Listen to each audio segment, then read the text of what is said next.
আজ 25শে বৈশাখ, কবিগুরু রবীন্দ্রনাথ ঠাকুরের জন্মদিন। এই উপলক্ষে আমি একটি আবৃত্তি পরিবেশন করছি।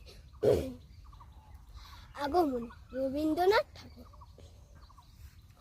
অঞ্জনা নদী তীরে চন্দনী গায়ে, পুরো মন্দিরখানা গঞ্জের পায়ে, জীর্ণ ফাটল ধরা এক কোণে তারি, অন্ধ নিয়েছে বাসা কুঞ্জ বিহারে। আত্মীয় কেহ নাই, নিকট কি দূর, আছে এক লেজ কাটা ভক্ত কুকুর, আর আছে একতারা বক্ষেতে ধরে, গুনগুন গান গায়ে গুঞ্জন স্বরে। গঞ্জের জমিদার সঞ্জয় সেন, দুমুঠো অন্ন তারে 2 বেলা দেন।